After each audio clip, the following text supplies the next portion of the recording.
that you should be somewhat familiar with, but also talk about some of the changes that are evolving in today's marketplace with the evolution of technology advancing faster than ever, people working from home, and just common tips and practices. We do have a presentation that I'll share on my screen.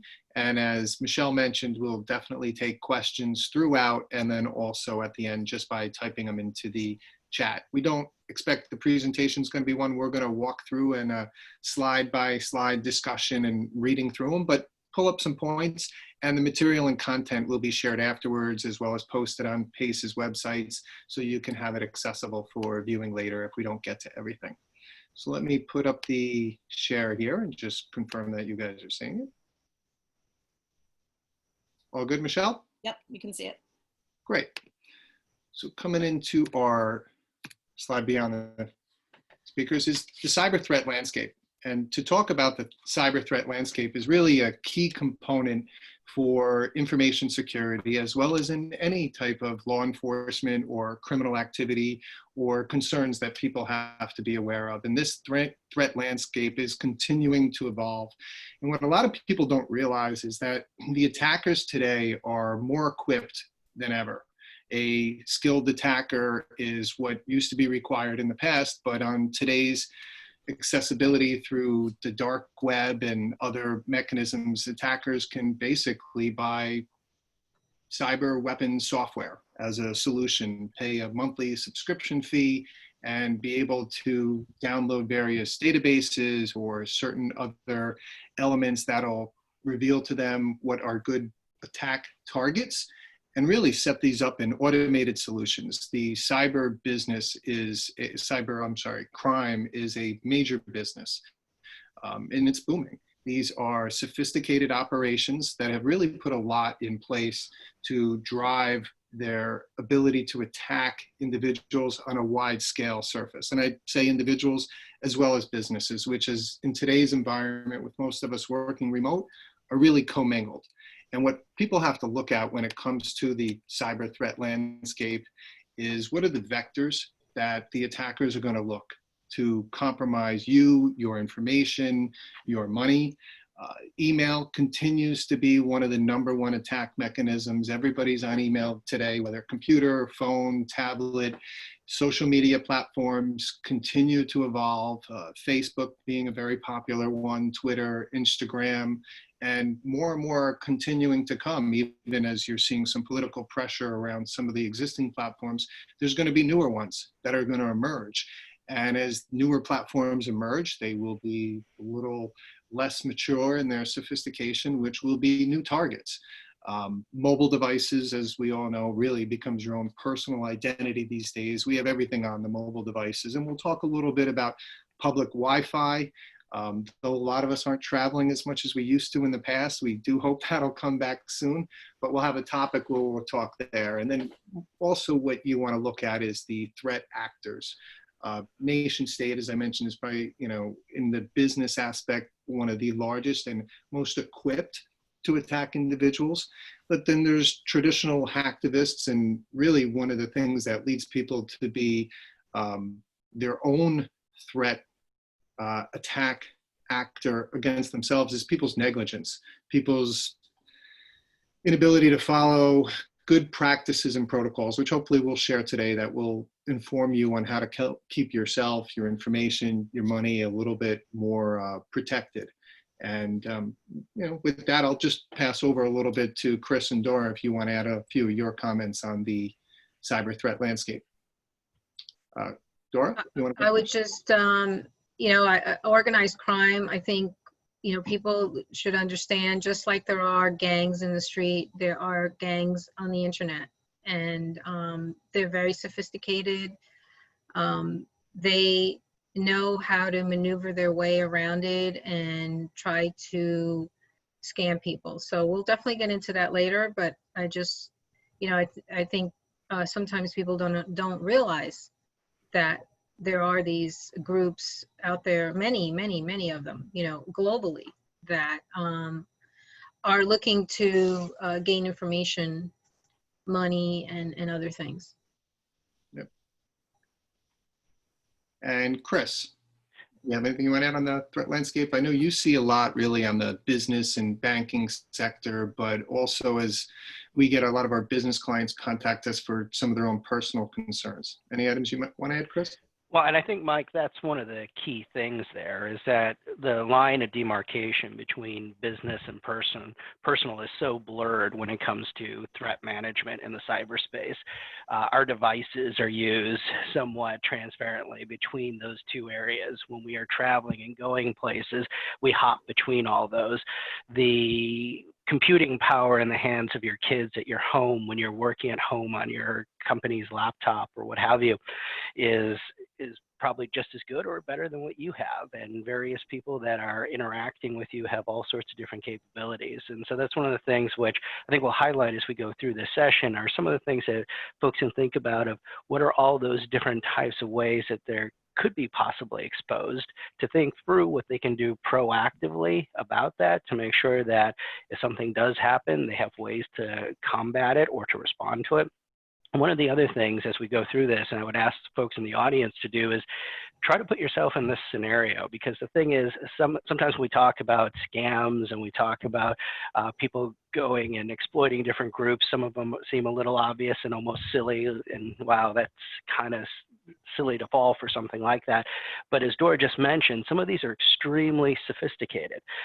Some of these are very well researched, and even the most adept people who know a heck of a lot about security can fall prey to those.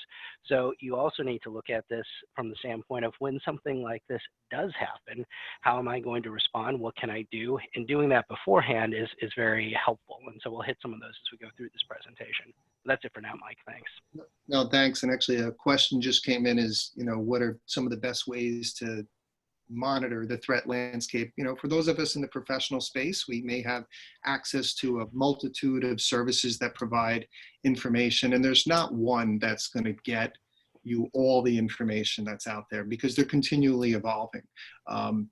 Staying aware and watching news is helpful. There is Google searches that you can do, and a lot of companies are putting out good threat intelligence reports. Verizon puts one out annually, as well as some of the larger players. And these are things that you definitely can look up on your own, and they are written in some simplistic terms that can help the individual really understand them. So coming into where we talked about one of the biggest attacks, and I'll turn over to you, Chris, on this, is the email attacks, which we've all seen for a long bit of time. But as Chris mentioned, they're getting much more sophisticated. So I'm hoping a lot of this here people will understand. But Chris, you want to give a few thoughts on what you're seeing specifically on the front lines with some of the latest phishing types of attacks and some of the tips here on this slide? Sure, and as folks are just reading the slide, this is just a very basic example of ways in which someone is trying to communicate with you, and they are trying to be misleading because they want you to either take some action, get some information from you, or things like that. And that's one of the things that you have to always be very diligent for. You need to question things as you see them. When an email comes in, you're not standing face to face with a person. You're getting a piece of text. It might be formatted nicely. It's coming into you through your screen, through your device, or what have you. But that's what it is. And so you need to go through a series of steps whenever you get almost anything nowadays. You need to question and take a look at, does this look like something that has anything that might be suspicious about it? And the way that you look for suspicious stuff is to say, is this asking me to do something? Is this looking for information? Is it looking for me to take some steps or action? Does it want me to click on something? Various things like that. Now, 90-some% of everything you get in email has those characteristics, but you always need to be thinking about that and questioning some of those things and looking for different ways to validate it. Now, you don't need to go into a forensics exercise with each one of these, but you do need to be careful. And what we are seeing now, especially in the business space, is that people are using things like social media platforms to very easily, and this isn't done manually, there are tools out there to help do this, but to get information to make things look more legitimate and more like they are meaningful. And one of the common techniques is to get people to act or to move in an area that they're excited about. So things like events in the world today, whether they be things like the COVID-19 challenges, whether they be things on the political side, whether they be things personal side, or even just interaction from a social standpoint, they're getting much more specific and using terminology that would be familiar to you.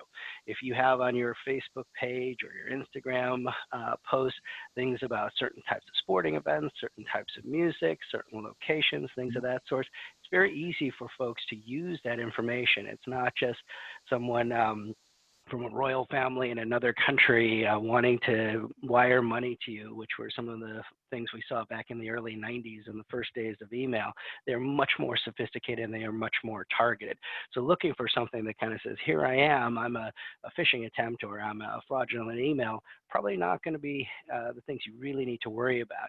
You're going to need to worry about things that do know quite a bit about you and present something that is a very plausible face. And those are the things that you need to be the most careful with. Sure. Dora, anything you want to add? Just to let people know that this is, business email compromise, BEC, is the most common type of internet crime that the FBI receives. And, we'll share some information later on this, but the FBI does release a report, IC3 report. It's open to the public, and you can look through the report if you want to, get more information and are interested in some cases that they actually talk about. But this is really, I guess we're really trying to emphasize here that this is a way that fraudsters or cyber criminals are really trying to gain information from people using, vulnerable ways to get to people. Let's say, if they send an email to a grandmother because they've done their social engineering and they know their grandkids' names, they'll send emails saying, oh, I'm in trouble, I need money. And the other ones, are the romance scams. There's a lot of that going on. So we can talk a little bit later, but the FBI report is really, really great. And I really would recommend people look at that to really get insight into this. Yeah, definitely. And, one of the comments coming in actually on the line here too is, a lot of these emails look like they're coming from your official bank. And some financial organizations will still put in their email, click here to go to our website. Never click on those. Just pull up your browser, go specifically to chase.com, bankofamerica.com, and a little more on the business email compromise that Dora mentioned. What that specifically is attackers get in and they compromise the email system and watch and monitor what's going on within the email. It's like basically watching and seeing all the traffic and gain intelligence. We had an attack last year at a bank where somebody was on vacation and the attackers, like Chris said, did their homework. They found out that the person was out. The person filling in what their roles and responsibilities were for drawdowns on lines of credit. And the attackers sent through a wire request form and the individual act pretty quickly. It was late on a Friday and sent out $1.6 million. We've also had an incident recently where an insurance company had their email compromised and then the attackers were sitting, and they'll sit and wait and watch. They're very patient because they got a lot of activity going on, and they see the opportune time where a customer or client will request, great, where do I send in the information or the money, I should say? Here are my wire instructions. And now you've just given them the keys to the castle, and they'll get in and they'll adjust the wire instructions and send the money out to the attackers. And once it goes overseas, and especially if you wait 24, 48 hours and longer than that to report it, it can be very hard to bring those back. So you really want to be cautious on your emails. Watch the personal information you're getting in there. If it's any financial firms that or any regular person you're doing transaction with in a business aspect of giving monetary instructions, you really need to be concerned with those. And in the next slide here, ransomware, which is the #1 attack mechanism for attackers. I heard a statistic, and I think it was Pace at another webinar last week specifically on ransomware. And one of the colleagues there said these attacks are up over 30,000% in the last 3-4 months. Chris and I just had a call from a client on Friday one of our attorneys, their doctor, clients working from home, received an email, said your system was compromised, gave them a phone number to call and requested a credit card number for a $900 payment to get their information. Not the most sophisticated user. Doctors are very distracted, obviously, with a lot going on these days, and he paid the ransom. Chris, you want to talk a little bit more about some of the ransomware attacks you've seen, and I guess more specifically, maybe what people can do if they do get compromised with this type of attack? Yeah, one of the first things to do, and this is something you can do right now, is think about what happens if I do get a message or I do get a call saying that my system's been compromised and they want money in exchange to either get my data back or my files back or what have you. And having that thought right now is very important because you got to think about what are my alternatives. Generally speaking, paying off a ransom is not a good idea. You also need to make sure that the ransom is legitimate. So there are a number of different steps that you need to take in order to make sure you understand what you're dealing with. Some ransomware notifications are simply that, notifications. And what they want you to do is they want you to engage in some level of interaction with you. So they might actually be able to put something on your system. So some of these are really just more phishing attempts than anything else. There's ransomware that will encrypt files. There's ransomware that'll corrupt files and do a variety of other things. There's also a very strong probability that whatever item is out there that is providing or blocking or locking any of your files today is one of many things. If they've had access or your system has been compromised, there's probably not just one thing out there, there's probably others, and it may be on different devices and in different places.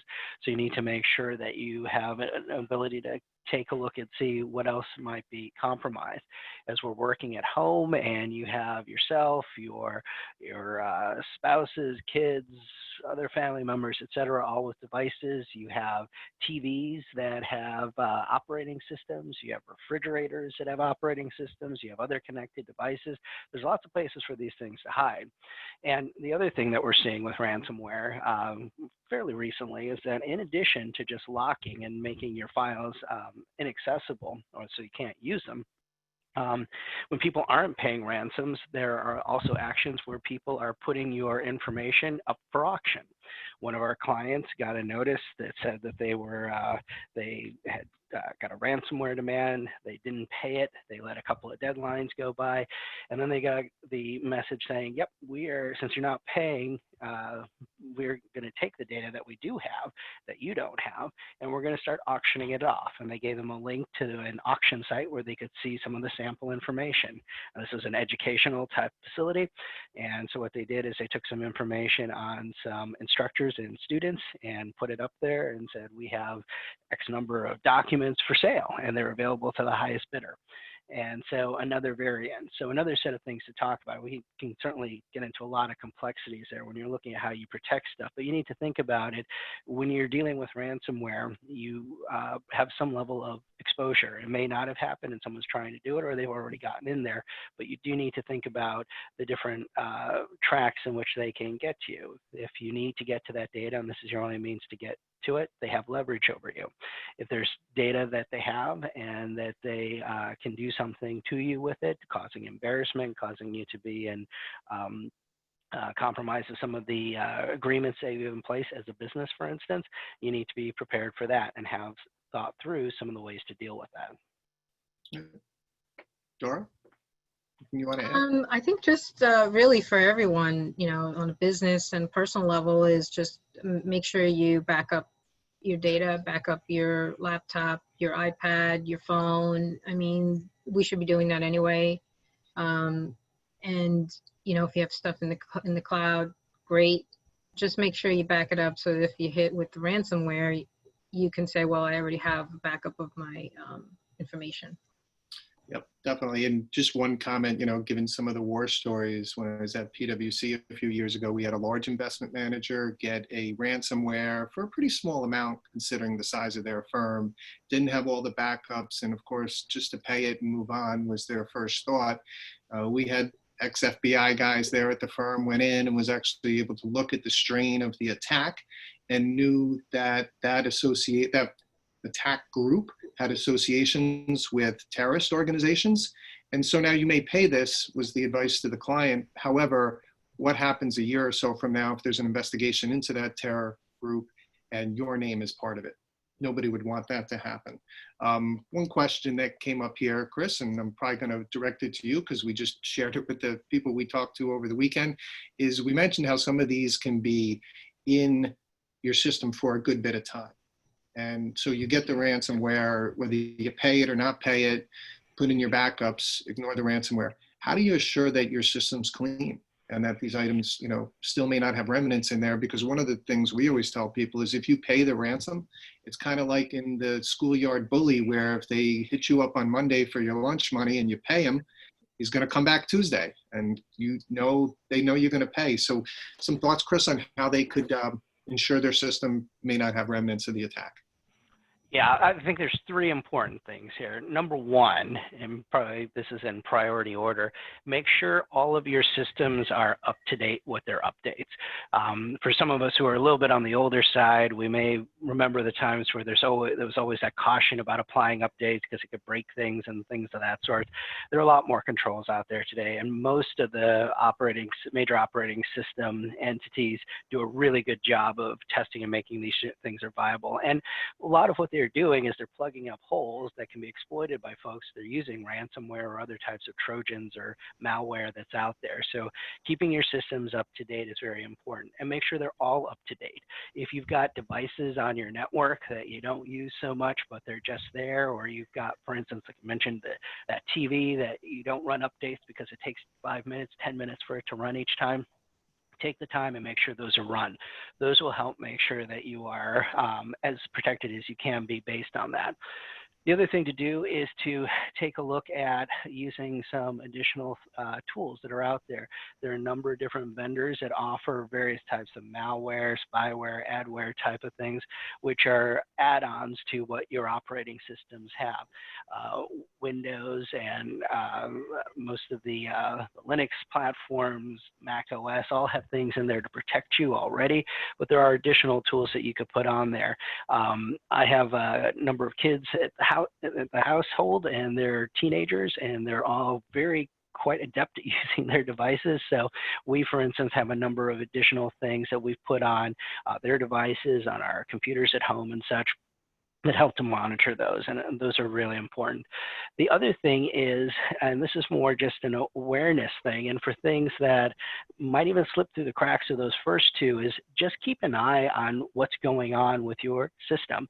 And if something is a little strange, look to get some assistance to see what might be causing it. Look for things that are causing things to operate at different speed, be a little bit sluggish, do things like slow down online browsing. And if you look at your performance monitors on your computers, it looks like there's a lot of extra activity that's running, which is kind of unusual. Look at, like if you're talking about mobile devices and tablets, things like that, look for things that might be draining power faster than they usually do. Now, certainly as devices get older, batteries tend to wear down, and that could certainly be part of it. But when you see unusual things like that, processing power, time, things of that sort, that's a reason to take a closer look that you may have something on there. And then go back to those other pieces, make sure you do have everything updated.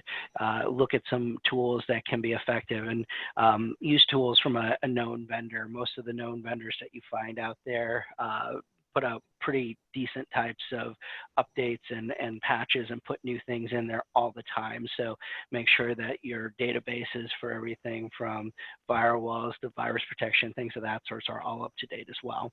Those are the three big things. Make sure you manage your changes, make sure you take a look at some options to do some scanning on your own and protection with some tools to protect against malware, things of that sort, and also just be cognizant of how your system is acting. If there's something that looks suspicious, go and try to get some assistance to see what might be causing that. Right.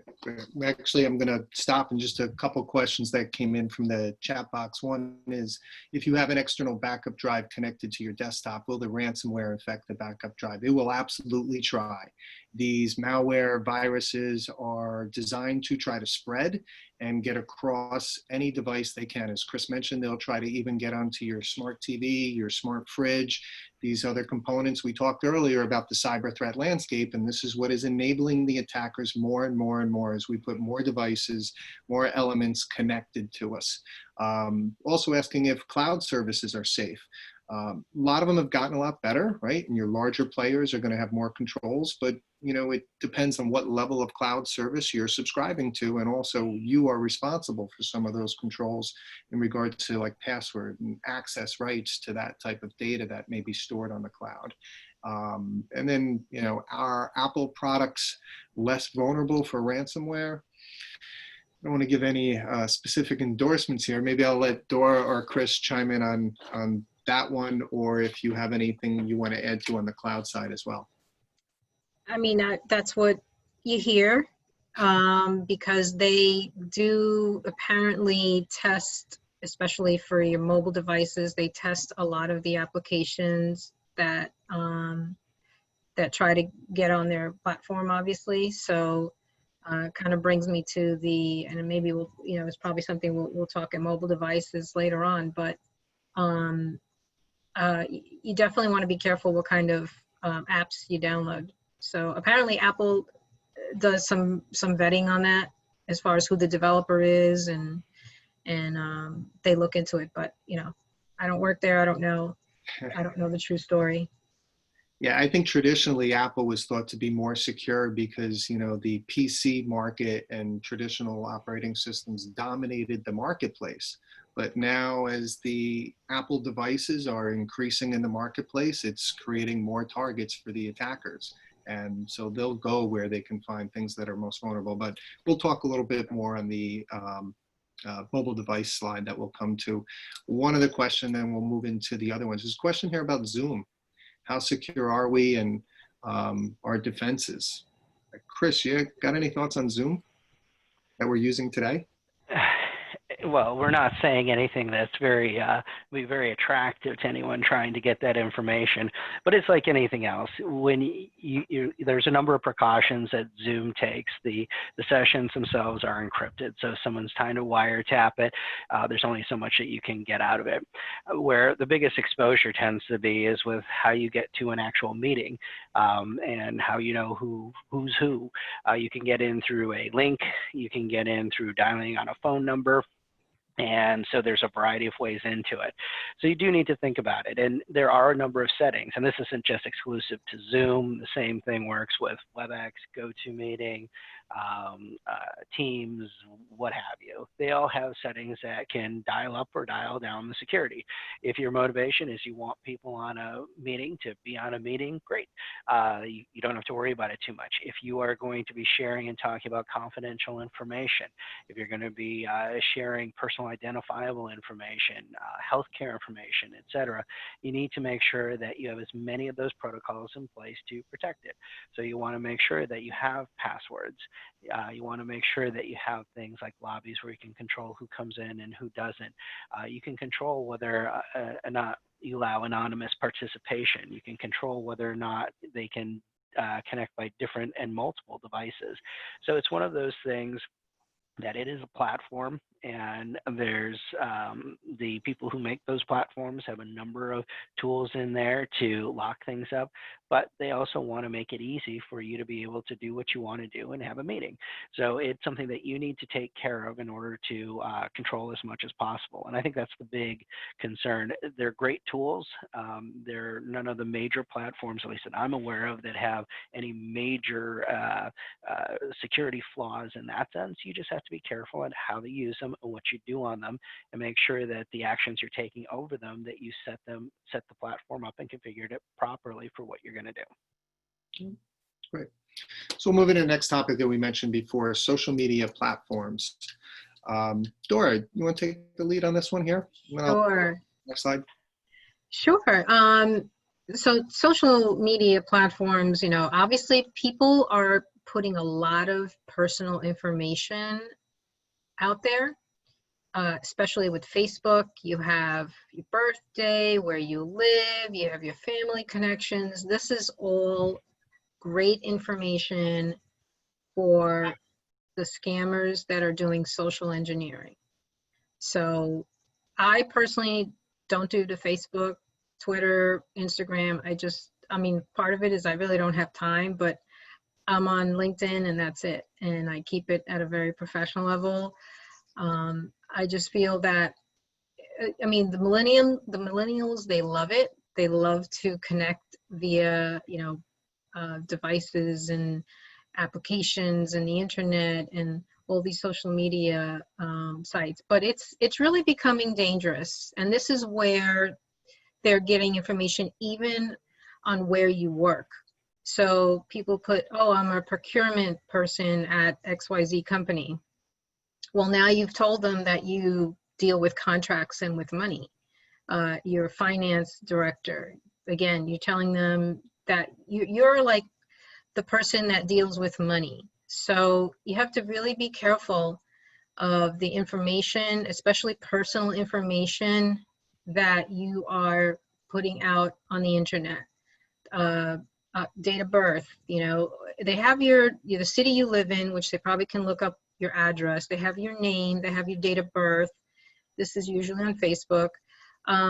They probably just need your social security number and they can go to town. So just be very conscious of what you put out there and information you share. Even like at a doctor's office, and this is kind of going outside of the social media, but just sharing information in general. Like, you really don't have to put your social security number anymore when you go to a doctor's office because you have a medical card. Just be conscious, think twice before you put information that is personal and critical, right? Things that go on the internet live forever. So remember that as well. But yeah, I think the real thing I really want to emphasize is that there is definitely a lot of social engineering. It's used for the emails we talked about. It's used for these scams, these romance scams. It's used for phone calls you get. People like different things on their Facebook. They may like an artist. They may like, you're giving so much information, what bank you bank at, different businesses that you like. All of this is just information gathering that they can use to target you specifically. Yeah, and you mentioned an interesting point there, the generational divide on the subject here. My son, who's now 25, a couple of years ago, giving him some cautions on what you share in social media, his response was, well, why wouldn't I want them to know more about me? They can service me better and they can send me ads and things that I'm looking for and interested in. And it's an interesting paradigm. I remember a few years back when, not to pick on Facebook, but when they had the issue with Cambridge Analytica and Mark Zuckerberg had to go down and testify in front of Congress and seemed to be, when he first came in, he was pretty nervous on the topic. And then as he started getting questions from people that were twice his age and realized that they had no idea what was going on with these platforms, he became very comfortable in the discussion there. And we ended up reaching out to him for help and help us with this challenge. So it's a big issue. And where Dora mentioned on your company information, you definitely need to be aware if your company has a social media policy as to what you can place on there. I have a very good friend that does some HR activities in one of the big four, and they've had to fire some people recently because of the political messaging that people have gotten much more active with recently, and some that have been deemed inappropriate, but also can be tracked back to the company where that person works. And now you've indicated you work here. And so it creates a lot of HR issues in those firms. So if your company has a social media policy, you definitely need to be aware of it and understand, what you can and cannot do, whether it's LinkedIn, Facebook, Instagram, anything related to your corporate environment, right? Just on the slide here, the last one on the bottom is one we always want to mention, kind of as Chris pointed out before, is look at your privacy settings. All of these applications all have settings. Even Microsoft has settings on your privacy, and Zoom, one that we mentioned before, similar to Microsoft years past, had a default to keep things open and uninhibited when you first would sign up for a service. And now they've switched, and Microsoft had a mandate last year to make sure all new releases come more locked down and forcing people to open things up. But you really want to review those settings and make sure you understand what's being shared, who's being shared with, and how you can tweak those settings to your best purposes. Okay. So we'll come to mobile devices, one everybody has. I think we know quite a bit of items with how we protect our phones, but there are a few others. Chris, you want to take a lead here on the mobile devices? Sure, and the mobile devices are getting more and more challenging, especially since with the proliferation of apps for just about anything and everything there, it is difficult to keep up with your settings, and there are a lot of them, and they are in a hierarchy, and there's sometimes different places you need to go within your phone or your tablet in order to address all of them, but it is something that you need to be cognizant of, and I think Dora mentioned this earlier, is be careful about the apps that you're putting on your device and think about what they are doing and what they need to do. So as Mike mentioned with his son wanting people to send him better ads and service him better and things of that sort, in doing so, and that is the context in which a lot of this is done, they have a lot of information about yourself. We think back to the novel 1984, and you think about someone monitoring and watching you all the time, and the government doing that to society. We're kind of helping and enabling that to the topic we just covered with social media and then with our devices by providing information of contacts, communication, location, patterns of usage, patterns of purchase, things of that sort. We provide a lot of information, and using our phones as a conduit to do that, where we are opening locks on doors in hotel rooms, where we are buying a cup of coffee at Starbucks, where we are doing our banking, where we are communicating with our friends and families, where we are expressing all of our interests in music and books and whatever else it may be. There's a lot of data and information in there, so you do need to be very cognizant of what you are doing and how you're protecting yourself from that. That being said, mobile devices are one of the trickier ones to do some of the things that you do on a regular computer to keep yourself safe. Most of the mobile operating systems are designed to be somewhat closed and not let you get under the hood as much to check for things and look for things. Your ability to scan things is not great. One of the things and best ways to address if you think something's wrong with a mobile device is honestly to reset it back to its factory resets and rebuild it.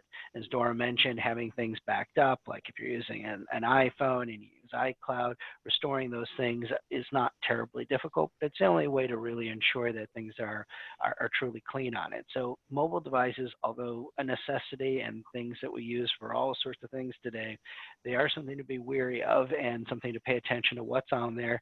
Make sure you check and review your settings, not just when you put something new on there, but every so often go through and look and make sure nothing has changed or nothing's been updated that you haven't paid attention to. And truly think about the types of applications that you are pulling down onto your phone. A lot of them, it's very difficult to see exactly what they're doing or what they are accessing. Most of them will, depending if you're going after big things like your contacts and things like that, it'll ask you to specifically set the settings yourself. Pay attention to what you are changing and updating to let these things operate. So a lot of attention to be paid here, and there's a lot to go over in the space of mobile devices, but they're wonderful tools, but you need to be very careful and cognizant as to what's on there and how you're using them. Dora? Yeah. I would just say, obviously great information from Chris, but yeah, look at the developers, right, of these apps that you're downloading. Do they look kind of like a little bit strange, something suspicious? And be careful if you have kids that are putting applications on your phone as well, especially if it's your work phone. You have to look. A lot of people don't read the terms and conditions of these apps, and they could be accessing your photos, your microphone, a lot of things, your email. You just don't know, right? So just I would say be really, really careful on what you're downloading into these mobile devices. Great. I have a question. Just somebody asking, what's the one ring scam? So you get the phone call that comes in. It's one ring. You don't recognize it. You see the number, and it just cuts out. They want you to dial back the number, and then all of a sudden it's a toll number that could be charging you $15 a minute for the times that you're talking on there. So Google it, take a look. Same as where before I mentioned ransomware, I was going to say on that slide, I suggested people, go in and Google ransomware and do the news function, and you'll see how many municipalities, airports, universities have paid ransoms or have been shut down significantly. We had a client, their manufacturing facility was shut down for 3 weeks due to a ransomware. They ended up having to pay. They tried as hard as they could with the backups. But those are the types of things attackers will try to get to you any which way they're possible. $15, it may not seem like much, but for a lot of them, and they're doing it on the scale of millions, it adds up pretty quickly. Right? Okay, come into the next slide. Password and access management. Chris, I'll let you talk a little bit about this. I don't think we need to go too much into this slide. Everybody knows your password is the keys to the kingdom. Have to have strong passwords. It could be annoying, but these are pretty important. And the slide on the right, gives just a little bit of a graphic representation about the more complex your password is, how difficult or the time it takes to crack it, because they have tools that can crack passwords pretty quickly, especially if they're using things such as dictionary words and tend to be pretty short. And as Dora mentioned a few times, they'll look to find things about your background, what year you went to high school, what your kids' names are, things along those lines that can help them crack these. Chris, you want to add just a thing or two on passwords? Sure, and realistically, we're somewhat beholden on to the systems that we are dealing with as to what we can use or not use as passwords. But that's also an indication, especially if you're dealing with an unknown commodity.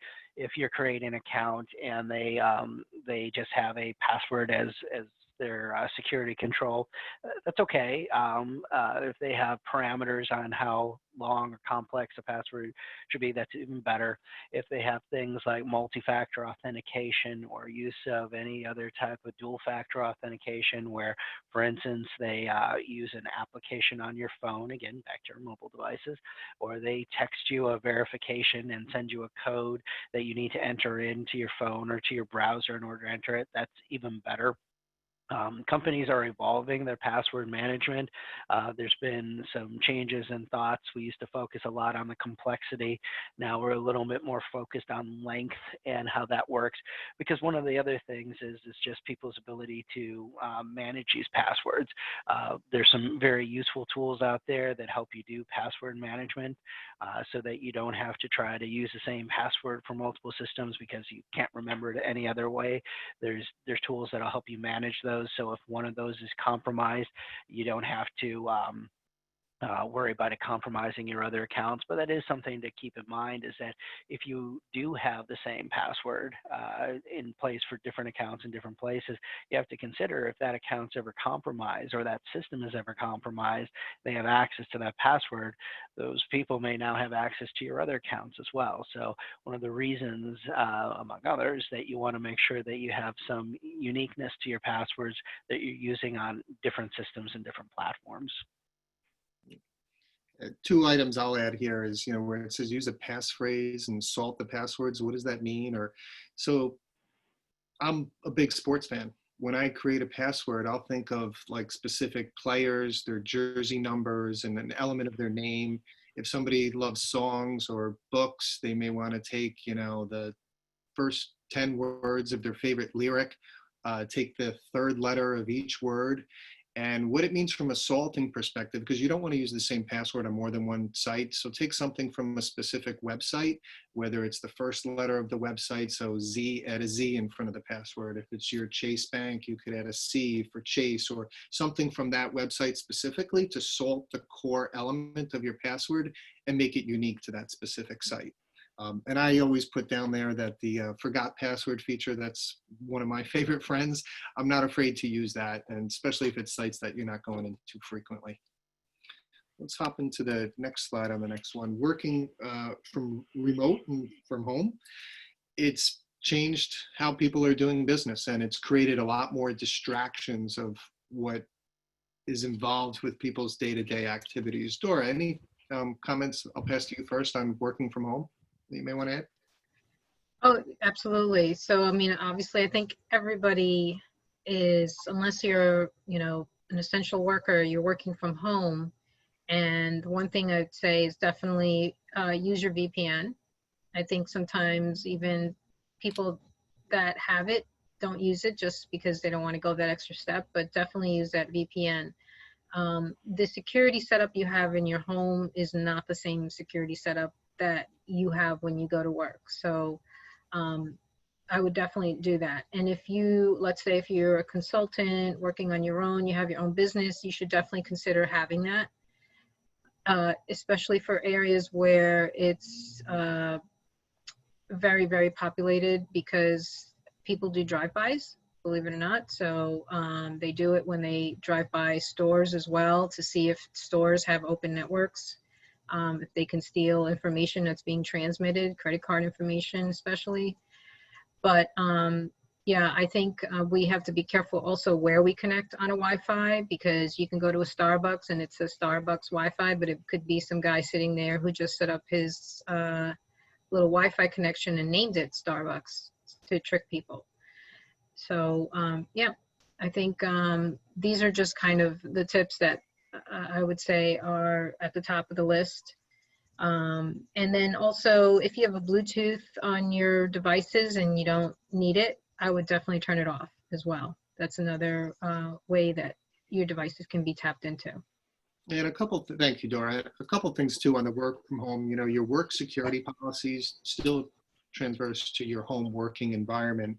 The home router, you need to change that default password, especially because you may not know where that router has come from. A lot of people are getting ones that may have come through your internet provider or gotten something inexpensive at a Best Buy or so. And a lot of the banks that people work for have policies that do not allow you to connect to their network with foreign-owned equipment. However, a lot of these routers are, foreign-produced equipment, and a lot of these routers and devices are. So as Dora mentioned, you have to understand what you're connecting to, how you're connecting, what items that you're going through specifically to get to your company information. Chris, you want to add anything else here on the working from home? I know it is a big topic. We could probably do a whole webinar specifically on this one. There's quite a few items out there, but maybe just one hotspot. Yeah, just one quick thing on this, and it's just a story, and it predates the COVID situation a little bit, but one of my neighbors who has some teenage kids, I was watering his lawn, came over where I was watering mine, and asked me if we were having any problems with our cable connection, because he was having some weird spikes and problems with speed and connectivity and that kind of stuff. And he works for a bank, and he has a setup that his work put together for him and all that other stuff. And I said, well, nothing out of the ordinary, not the usual. So basically, I ended up going over there and seeing what he had going on, and I use this just as a scenario. So the guy, his kids are good kids, all that kind of stuff, but one of his son's friends was using his home and his connectivity to sell pirated software.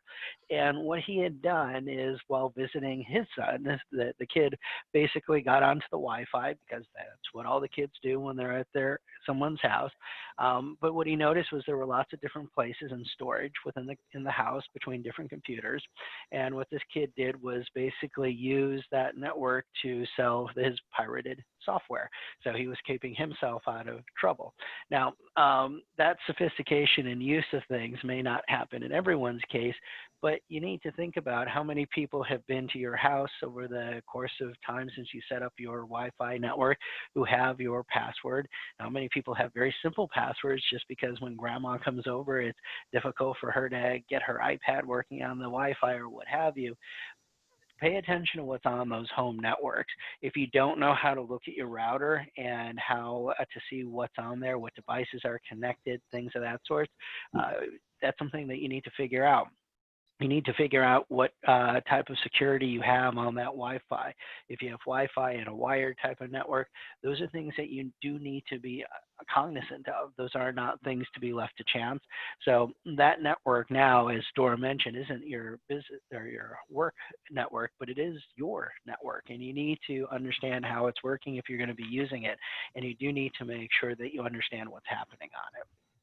Great. Thanks, Chris. And just, I'm going to give a brief apology if we're not hitting all the questions that are coming in. Watching the clock, we got a few more slides. I know Michelle said we can go a little bit past the hour.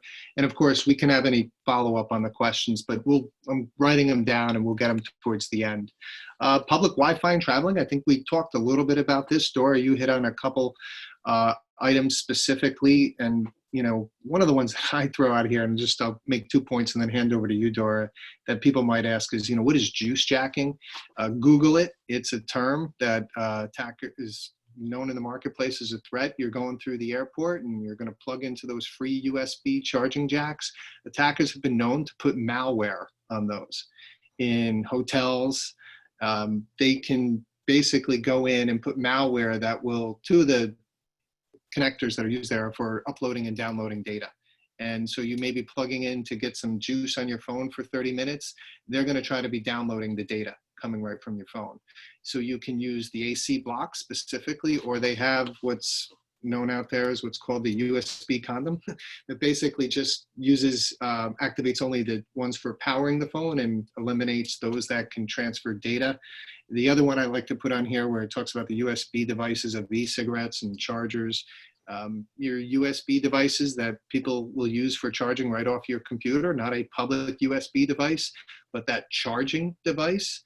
There's been known ones that have come from foreign countries that have had malware on those as well. So you may think you're just putting power to your e-cigarette or your camera, but you could also be infecting your computer at the time. Dora, any other points you want to hit on the Wi-Fi and traveling? I know you picked up on a couple good ones earlier. Yeah, no, I think those are all great, Michael. But again, if you're going to connect, if you're forced to connect to public Wi-Fi, I would definitely use your VPN. Otherwise, I really wouldn't suggest it. A lot of us already have plans on our phones where we're unlimited, you know, data. So there's probably really no need to, because you're probably getting a better, hopefully a better connection through your reliable service. But no, I think those are all pretty much on target. Yeah, my kids laugh at me because I'll never use public Wi-Fi. And, you know, our company will provide us with a MiFi device, or like Dora said, tether off your phone. It may be a little slow, but, you know, if it's free, you got to be wary of what you're getting, right? You get what you pay for at times. Coming into the next slide here on privacy, which is kind of one of my topics I've been focusing on the last couple of years. You know, cyber's been a hot topic in the marketplace for quite a while, and now privacy. And there's what's new privacy laws are being put into place. The General Data Protection Act, which is one put in Europe a couple of years ago, California and other states here have all been putting in privacy legislation. And when it comes to privacy, where a company like Apple is now actively promoting it as part of their marketing campaigns on their commercials. All the items we talked about before is you need to understand who am I giving my data to, what's my data being used for, how it's being shared, what's it being kept with. I mentioned the General Data Protection Regulation in Europe that came into effect May of 2018. At that time, a lot of people, and if you subscribe to any European websites, you were getting these updated privacy notices. And what the regulation required is for firms that are capturing any data, and you're probably now seeing all sites are asking, you know, do you want to allow cookies? That was part of the regulation. But what it also required firms now that are collecting any types of data on their websites for their privacy policy, it's now pretty extensive. It used to be just a few sentences, but now it could be 2 to 3 pages that answer specifically these questions here in regards to your data, because you as the consumer is viewed as a, you know, a right to have your privacy. And companies need to make sure that they define what they're doing with your data. Dora, anything you want to add on the privacy side? I would just say guard your privacy. I know you have a hard stop, Dora, and the fraud slide is one I want to make sure that you get some time, because this is kind of really where you are working every day. So I'll hand over to you on the fraud slide. Sure, thank you. So there's a lot of fraud that goes on. Okay, I'm not going to lie to you. It's pretty sad, the world we live in, but this is what a lot of people, maybe I shouldn't say a lot of people, but the bad actors, they're just, this is how they live off of just, doing scams, perpetrating fraud. And sadly, a good bit of them are in countries that the US can't go out and grab them and put them in jail. So this is why you have to be very conscious of your information, your data, what you share. Charitable donations, I think we all, as Americans, there's a survey, as Americans, we're very giving, and people know that. And this is how they use that vehicle to get to us. So, just do your homework when you want to contribute. Make sure you're contributing to an organization that is legitimate. Pick up the phone and call, ask questions. It kind of goes back to what Michael, started off with the BEC and what Christopher was talking about, the emails. You see any kind of email that is questionable, pick up the phone. I think that's one of the things that we tend to not do in society is, like in the old days, you didn't have email. If you see something questionable, just call the person. IRS fraud is huge. It's a moneymaker. Go to annualcreditreport.com. The federal law allows you to gain your credit reports for free by the 3 companies. So you should be doing that annually.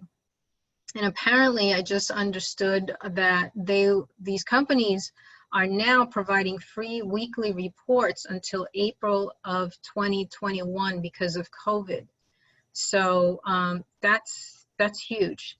I didn't know that. And I think that's great if they're doing that. Also, if you do get any kind of phishing emails that look fraudulent, that relate to the IRS, you can email phishing@irs.gov to report any kind of unsolicited emails claiming to be the IRS. They want to know about these types of schemes because then they can in a way work backwards and put some other controls or even just let the public know. So be proactive in these kind of things, report. Also, we mentioned the IC3 report earlier. The FBI wants to know about any kind of internet crime that you are a victim of or think you are being targeted. So report those things to them. COVID, there's a lot of scams going on with COVID right now, in healthcare especially. Please, guard your healthcare information, your insurance information. It is targeted, it is sold online. If you don't have any kind of health healthcare spending letter or claims letter that comes to you that tells you what's going on in your policy, you should be logging on and checking that. There's just so much fraud going on in that area right now. We talked a little bit about accounts, payments earlier with the emails, but check your bank statements. I remember years ago, I don't know if people are aware of this, but when money is transferred from your bank account, they usually don't contact you. The money just leaves your bank account if the person has all your information. So you should check your bank accounts, your bank statements, and you should also check to see any unusual, like $1 that left, $1 that they could be taking from you. You may overlook it on your statement, but if they do that to 1 million people, they have $1 million.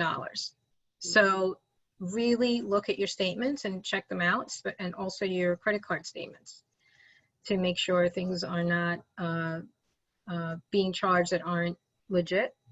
You should have alerts. You should have passwords on your accounts, your bank accounts. A lot of people don't do that. So if somebody calls, if somebody has all my information and they call my bank and they don't have the password, they're not going to get anywhere. So set up a password, set up a phrase, something like that, that the customer service people will need to have in order to continue the conversation with you as a client. Great. Yeah, Thanks, so both. those are kind of my tips there. Great. And I know we're going into just a couple minutes over. Come to really, this is the last slide. Aside from this, we do have one after this that'll give some of the helpful websites Dora mentioned and Chris mentioned. But, you know, what happens if you think you've been hacked? And this picture looks probably what that guy looked like on the other side of the phone that we talked to on Friday, Chris. You know, he was a little panicked because after he did pay that $900, all of a sudden his screen started flashing his name and social security number, his wife's name and social security number. And he was working from home, and the hospital that he works for, he had access through that computer to the hospital medical records. Chris, any couple quick points you want to give to people in regards to, you know, if they think they've been hacked, and the quick 1, 2, 3 things they should be doing immediately? Yeah, so the three basic things are, number one, think about this today and think about what you're going to do, because you don't want to be in a reactive mode and having that situation like Mike just illustrated where things are flashing in front of you and start to think of it then. So have a plan of what you're going to do. Number two is, as listed here on this slide, one of the first things to try to do is to minimize the damage as fast as possible. If you do have accounts, or if you have the same password and use, things of that sort, make sure those are changed, which gets back to point number one. You should probably go through today and make sure that you don't have accounts using the same passwords and same credentialing. The other thing is you do want to reach out to your partners, your vendors, and they can help you. One of the biggest assets are banks, especially if you deal with a regional or national bank. They have entire teams that are designed to help if you've been, if you've had an account compromised, or your identity compromised, or a system compromised. They can help, and they will reach out to the various different entities, and they have systems of information sharing between themselves to say when someone's been compromised. So you can prevent them from doing things like taking your identity to open accounts, get credit, charge credit cards, things of that sort. But you want to be quick with these things. Every minute that goes by before you do something, the more potential exposure you have. So you want to be able to make sure you do know where your different accounts are. You want to make sure you know the phone number to your bank, call them up, get them going, and they can be very helpful for that. But having a plan to deal with this is going to be a big step in the right direction. Great. Thanks, Chris. And as I mentioned earlier, these are some helpful websites. There's quite a few others out there. You know, the FBI, as Dora mentioned, the Internet Crime Compliance Center, wants to know if there's attacks. They take these serious.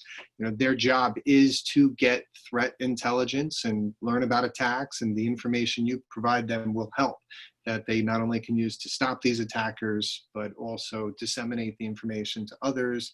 You know, stop, think, connect. We'll give you a lot of helpful tips like we just went through here as well. So these are good sites to take a look at. We know we all have our day job, and for Chris, myself, and Dora, this is our day job, but most people it's not. However, your information is your personal information. Your dollars are your dollars, and the attackers are going to come after these. So you really want to do what you can. It's a few minutes on Google, doing some news searches, keeping yourself aware. And if you need some help or support, try to reach out to other people that can help and give you that type of support.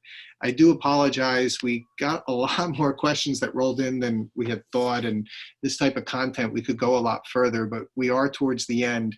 If we didn't address your questions, we'd love to answer them. Our email and contact information is here. Don't hesitate to reach out. And we appreciate your time today, and hope that you can have some takeaways from here that'll keep you and your family and your loved ones a little bit safer. Michelle, any parting words you want to give to the audience? Thank you both, you and Michael, Chris, Michael, and Dora, so much for this great information. It's a lot to take in. For the alumni and PACE community members on the call, I encourage you to go to our alumni website and look for some other virtual programming that will be happening in the future, and just follow us on social media and follow the PACE accounts and the school accounts like Lubin and Seidenberg for other upcoming things. We do have another cybersecurity panel coming up on July 23rd that is more about the programs that we have and some great new things we have going on. So you'll see some information about that as well. But thank you so much for spending time with us. Great. Thank you, Okay, everybody. everyone. Stay safe.